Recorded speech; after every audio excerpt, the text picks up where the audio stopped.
We've got Doctor, he's also a lawyer and professor, Francis Anthony Boyle, joining us. He was already on 2 days ago, but I was listening to the interview while I was taking care of things at home in the office that day and working on some investigations, and I thought, man, I got to have him back for a second interview. There's so much to cover. We're going to him in just a moment. Obviously, there is a big concern out there, and people are starting to panic over Ebola because the government has acted so ineptly and has left the border open, let the flights come in. This medical doctor was sick and going to bowling alleys and A trains. That's the packed rush hour subways and to restaurants and cabs. This is getting really bad. It looks like a fake narrative to me that everybody that has it is healthcare workers, that they're just picking fake people to say that they have it so they can put out their PR. That may not be it, but we have medical doctors that we've talked to on record and off record listing the hospitals where openly they are disappearing people that have Ebola-like symptoms. So we're going to follow that over the weekend. I have some big news on that on Monday. Look for special alerts and video reports over the weekend at Infowars.com and PrisonPlanet.com. I will assure you, this is not the type of off-the-chart ratings I like to have. In fact, we have the biggest audience, the most traffic we've ever had to Infowars.com, PrisonPlanet.com, to the podcast, the live streams, the video feeds. It's just off the chart right now because we're breaking so much because the rest of the media is pretty much controlled to a great extent, or they're ignorant. DrudgeReport.com is linking to our article with top Border Patrol medical doctor by name who is under a lot of fire right now. They're threatening to fire him on Monday. He'll be back on with us. He says he feels fine. That's fine. He's had all these doctors all over the country call him, and doctors in his town that know him, and doctors at the hospital called and thanked him and said, yes, it's Ebola. We think it was Ebola, and you're right, they're disappearing people. But then they're like, don't say my name. It's going to come out, okay? But he's like, hey, if it's Ebola and they're covering it up, fine, fire me. He manages several hospitals, several medium-sized clinics. He's not at the Truman Center. That's a different company. That's where he did his internship. So that's going on. We're going to go to Dr. Boyle here in a moment on the providence of Ebola because he did author the U.S. Biological Weapons Treaty that was adopted at the UN. And he went through the big top globalist PhD program they only get one PhD a year out of at Harvard, the Kissinger PhD, which they only give to top people they want to make super gophers or legates, I would call them. And so he's got the inside scoop on how they operate and how they work. And he's been basically saying this stinks to high heaven. We'll talk to him in a moment. Quite frankly, we had quite a stockpile of Survival Shield X2 and regular Survival Shield because I got tired of selling out of it. But that stockpile is selling out, and we may get into a point where we don't even have it because a lot of folks know what it does for your body's natural defenses and health and just overall wellness. The things it's done for me. DNA Force has the BioPQQ and the CoQ10, the organic sources, and a lot more. Nothing's a silver bullet, not even our colloidal silver that's called silver bullet. But you want to bolster your immune system, obviously. That's what I'm doing. Sunlight, purified water, rest, staying away from areas like subways if this continues to break out. I've been saying I hope it doesn't get big and don't think it would. But I just underestimate the fact that maybe they want a big crisis, maybe they want to sell vaccine, I don't know. But if you want to get your Survival Shield X2 or the Lung Shield, the Lung Cleanse, that is a whole bunch, dozens of essential oils and herbs concentrated. It's not like other throat sprays. They're real thin and just some menthol. This stuff is really thick, so you got to clean out the spray nozzle after you use it a few times because it'll clog up. I mean, it's so thick. And I put 3 shots in my mouth, and then I inhale a little bit. That's what Dr. Group recommends. Again, none of this is a silver bullet for anything. It's just super high-quality supplements. If you don't have vitamin C, you get scurvy. So, eat your oranges. All of that boosts your immune system. Garlic. I had a whole bunch of garlic with my eggs this morning, and I don't care if, folks don't like my breath. That's what I'm doing. InfoWarsLife.com or 888-253-3139, and I would secure your Survival Shield X2 or original Survival Shield nascent iodine today. And again, it's not like the really horrible tasting stuff that'll kill you they sell at the store that's for topical. And it's not like the other stuff that's mixed with alcohol and binds with it. Our iodine turns electric purple blue on paper because it's pure iodine from crystal source. Doesn't turn black on paper. It's real nascent iodine, the pure thing, not some byproduct derivative. So, again, Survival Shield X2, InfoWarsLife.com, and your purchase helps support the broadcast and the First Amendment here. All right.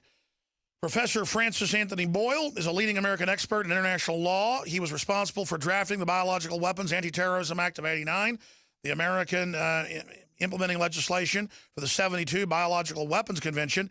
He served on the board of Doctors of Amnesty International and represented Bosnia and Herzegovina at the World Court. He serves as a legal advisor to the President delegation to the Middle East peace negotiations in '91-'93.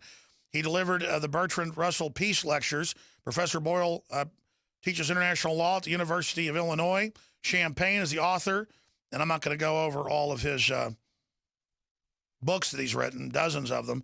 He holds a Doctor of Law, magna cum laude, as well as a PhD in political science, both from Harvard University.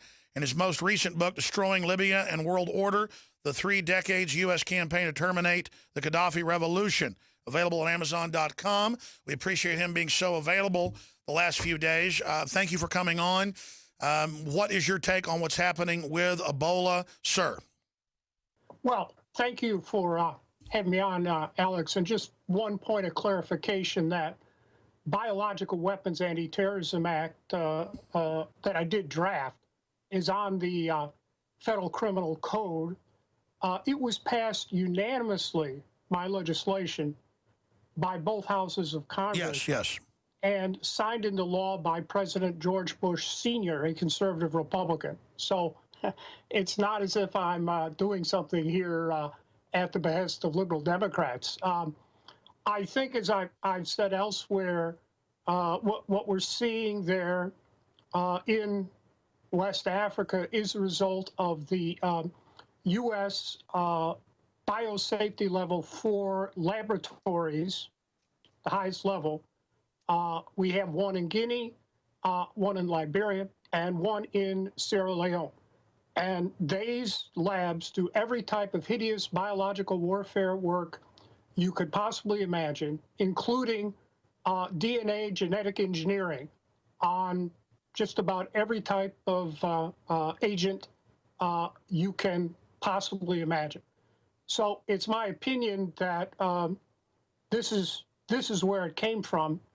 I'm trying to figure out, precisely what type of agent we're dealing with. Today's New York Times has 2 variants. One, what looks like some type of hoof and mouth disease that was genetically engineered along with Ebola down at the University of Texas in Galveston. And a second type, this is in the New York Times today, you can read it. That's right, hidden in plain view. I have the article right here. Just right. Buried this is a product of BioShield, so our bioweapon is bouncing back on us. I'm afraid this is blowback. The second unbelievable bio weapon involved here is the National Institutes of Health. They've always been up to their nose in actually their eyeballs in biological warfare, and the Center for Disease Control. The second agent seems to be a genetically modified organism involving enhanced lethality, Ebola, together with the virus for the common cold. Oh my God! And you put the 2 of them together. Now, so I mean, you're the author of our biological weapons law. You're a top expert in this. You were access to a lot of classified stuff when you did that work. You're here telling us that you've looked at this. It's hiding in plain view. And we know we have these secret bioweapons labs in Africa. That's what the African scientists are saying. The media has been attacking me for pointing out that South Africa admitted they developed this stuff. That was declassified in the mid-'90s, as you know, with Project Coast. And the CIA worked with them too, right? That's well known. Yeah. So you're saying, in your view as an expert, you believe that this is a Western-developed bioweapon crossed with a cold, because the Army's come out. We have the report on Infowars.com today, and said they believe that it will transfer like influenza A in temperatures below 45 degrees, and will go airborne this winter? I think it's been manufactured to be airborne to some extent. Although, for your viewers, I want to make it clear, I have never had access to any type of classified information. I've never had a government security. Only when you were in Congress working with them, because I read some of the filings on it, it just talked about, well, I guess, declassified info that you went over with them then. That's right. Back in those days, everything was in the public record, but pursuant to Freedom of Information Act requests where you could actually get something. But these days you can't get anything, and you just have to read the press and scientific literature very carefully to find out what's going on. Yes, concerning the influenza virus, today the New York Times, I just sent you my comment on that, says that they're going to be testing out 3 types of vaccines over there, the 2 I mentioned, and a third involving the flu. And now, you have to understand, they call it vaccines, but this is simultaneously offensive, defensive work. First, you develop the biological agent itself by means of genetic engineering. In the case of Galveston, it looks like foot and mouth or something, and Ebola, enhanced Ebola. And in the case of NIH and GlaxoSmithKline, it is this, what I call Cobola, the common cold, together with the enhanced Ebola. And by the way, it's reported yesterday that in the BBC today, GlaxoSmithKline has been over in Guinea testing this stuff out. And in Mali. Mali just came down with its first case of Ebola reported today. So the third variant then appears to be some type of Ebola, enhanced Ebola, with the flu. So that'd be even more contagious than the other 2, if that's what the New York Times says they're going to do this. And we have to understand, the weapon comes first, and then the vaccine comes second. So when they say they're testing out vaccines with GMO, that also means they have the weapon. And they very well could be just using the weapon and withholding the vaccines. Oh. The positive point here, though, Alex, is this. It's a fundamental rule of biological warfare that you do not launch a biological warfare attack on anyone unless you have already developed an effective vaccine by use of the same technology. Now, if you read that story I sent you today from the New York Times, which I analyzed carefully, it appears that these vaccines have already been developed at Galveston, yes, National Institutes of Health, and have not been developed but produced, but at a small scale. The excuse, well, we couldn't jack it up because Big Pharma wouldn't come in here, that's ridiculous. We spent $79 billion on this stuff since 9/11. And maybe that's BioShield. That's the BioShield program. All of everything, all the biowarfare together, from 9/11 till now, we've spent $79 billion. Well, Dr. Boyle, that's what all my listeners have been saying the last month, is that, again, we're not biological weapons experts like you, but we can look at it and say, Ebola's been around for 30-something years in the news. Magically, they've got all these vaccines they say are going to be ready just by the end of the year next year, that lo and behold, basically match what we see popping up in Africa. And the Africans are saying, listen, there's been UN vaccination programs and other things. That's where it's coming from. They're running. They know. And then it goes back to the boldness of the establishment. Why would Obama then and others let it spread everywhere around the U.S. and lie about it and disappear people? We now know that's going on. We just don't know the severity. Then I guess it's to hold the panic till they're ready to roll it out and then pose as saviors. It just seems like such a bold move. I really, this is the most crazy thing I've ever broadcast on. This is overwhelming me psychologically. I don't know what to say, Dr. Boyle. What do you think's happening? Yeah, it fits the pattern of what happened on September 11, 2001 with the anthrax attacks that we know those were U.S. government agents involved. That was super weapons grade anthrax, manufactured at Fort Detrick and Battelle, Dugway Proving Ground. And we know that the entire White House was on Cipro prior to those attacks because they knew the attacks were coming. That's Associated Press. Right, that's all over. So my assessment of the situation is that Galveston and NIH already have these vaccines along with the agents, and I suspect our elite have already been administered these vaccines to protect them from the blowback, which is undoubtedly coming. If you look at the New York Times there, they've been working on these vaccines since Ebola was first sent. The WHO, which, by the way, does what the CDC tells them to do, ordered Ebola in 1976 sent to Porton Down, which is the British equivalent of our Fort Detrick. And that's where they got caught doing all the Mingala experiments on the troops. Right, and that's their Fort Detrick, and it obviously was sent there for weapons purposes, and then it was sent to CDC. And CDC has always been up to its eyeballs in biological weapons. I have an official government document here establishing that CDC was doing biowarfare work for the Pentagon no later than 1988. And they had to have constructed the lab before that. So CDC is in on this. But they've had all those years from 1977 till now to develop the Ebola as a bioweapon and a vaccine. And now they magically have it. We're going to go to break, and I want to come back and ask you this question, what you think about it. We get to the money, too. I'll talk to that in a minute. Yeah, we'll talk about vaccines, money. Dr. Boyle's our guest, author of the Biological Weapons Law and Terrorism Law and Treaties and other things. Just simply amazing. I mean, I have 3 children. I'm so upset about this because here's what I see, and that's what I want Dr. Boyle to talk about when we come back.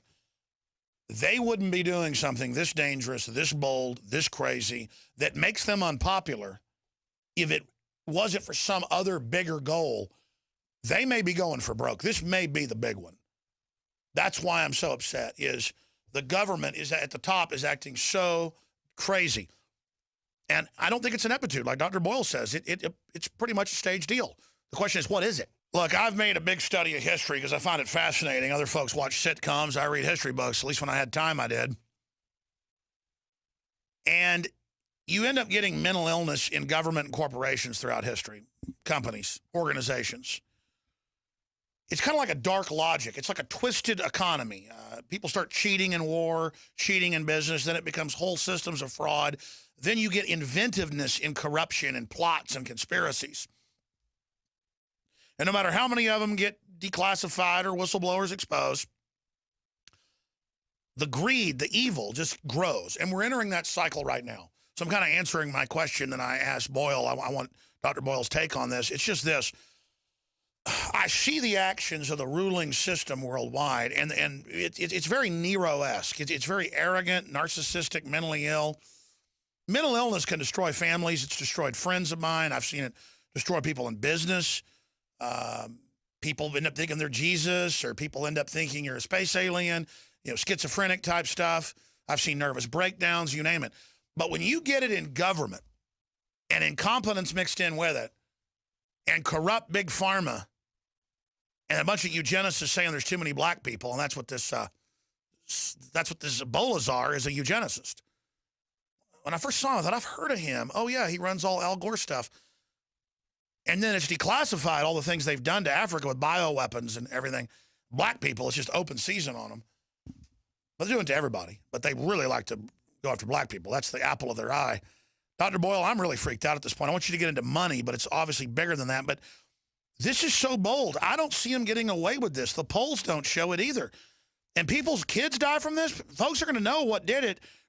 Has the elite gone completely insane at this point? No, I don't think so. You mentioned Czar Ron Klain, Obama, Mrs. Obama, all the rest of them. They all went to Harvard Law School. Every one of them, they were after me. This is the Harvard Law School mafia at work. Cass Sunstein, you know of him. David Barron, who said Obama could murder Americans, put him on the First Circuit. I could go down the entire list. Occasionally there's a Yale law, or Harold Killer Cole, Mr. Drone. Occasionally there's a Yale law person, Mrs. Clinton. But this is Harvard Law Mafia. I went through the same program when I was there. If you saw the movie The Paper Chase, that's exactly what it's like. And these people, they are not incompetent. They are very bright, very intelligent, very well trained. No, I understand that, but I'm saying... Let me finish my point. Sure. They are completely ruthless and unprincipled. Yes. So, sure, we could say that Hitler and the Nazis were nuts, but I don't think that gets us anywhere. You know, during the war, the OSS did commission a psychological profile of Hitler by psychoanalysts, and I've read it, trying to explain what motivated the man. The Mind of Adolf Hitler, the Secret Wartime Report. That's correct. So I see no point in saying these people are nuts. These people went through the same program that I went through, and they've been trained to operate this way.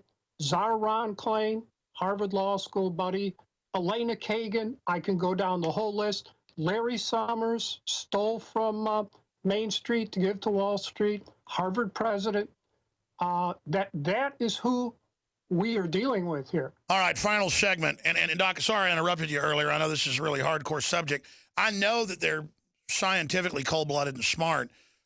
Just to me, it is a form of power-mad mental illness, because just because you can be Machiavelli doesn't mean you should be Machiavelli. And I know, why did they end up bringing you through that high-level program that so few go through, and then you ended up not joining them? I mean, I think that's another example of how there are ways to turn this around. I don't think they're invincible. A, I want to get your take on that, and then B, follow the money. Give us your take on that. No, they're not invincible, but they've been trained to think like Nazis, and that's pretty much what we're dealing with. These neoconservatives go back to Strauss. Leo Strauss. I went there as an undergrad. They trained me to be one of them, too. And his godfather was Carl Schmitt, the leading Nazi jurisprudence of his day, who justified every hideous atrocities the Nazis ever inflicted, including against the Jews, for our Jewish listeners out there. As to the money, yes, these two bioweapons vaccines that I've mentioned have already been patented. You can see in today's New York Times, the Galveston weapon vaccine has been patented, and it's already been reported that the National Institutes of Health, CDC, have a patent on the technology behind Colbola. So what we see here is, as you said, rolling this out, then coming out with the two vaccines that they know work, and making a killing off of this, because with patents, they can charge whatever they want, and to stay alive, people are going to pay whatever they want.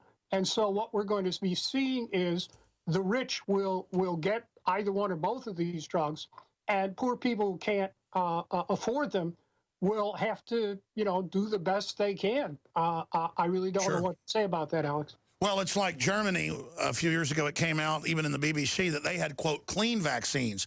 So they'll run limited runs that are actually good vaccines. Who knows what will be in the other vaccine from the group that brought us the Ebola to begin with? Well, I think that's what we've seen here. That is, I think if you read the New York Times today very carefully, they have vaccines already that work for these two different types of Ebola weapons. And my guess is that, our leadership elite has probably been administered these things already. The positive sign, however, is we need to get access to those two vaccines. And there is a special procedure there in the WHO where you can, and World Trade rules, you can break patents for public health.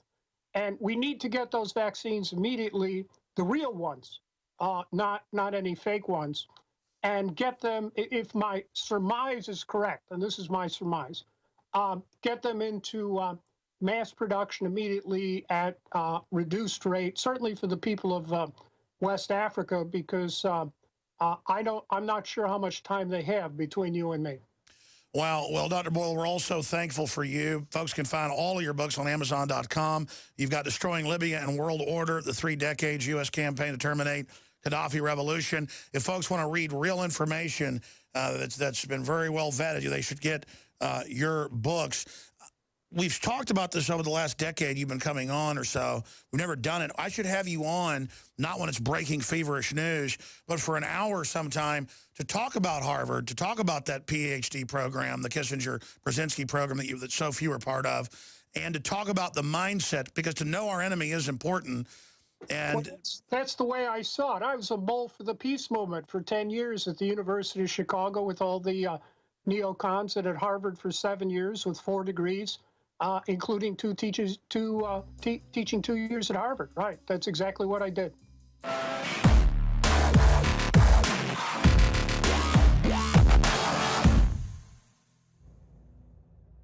Introducing the first proprietary oxygen-based intestinal cleanser, OxyPowder. Backed by real FDA-approved phase 1, 2, and 3 clinical trials. People are suffering from all kinds of digestive issues these days. All the toxins from the air, the food, the water, ultimately ends up in the gut or affects the gut. My main focus was to come up with a remedy for this, something that's safe and effective that anyone can take on a regular basis to keep their intestinal lining clean. My recommendation is to clean your intestines at least 2 to 3 times a week to prevent the toxic buildup from going into your bloodstream. Take your health into your own hands and start cleansing your body today with OxyPowder. Secure your OxyPowder today at InfoWarsLife.com. That's InfoWarsLife.com.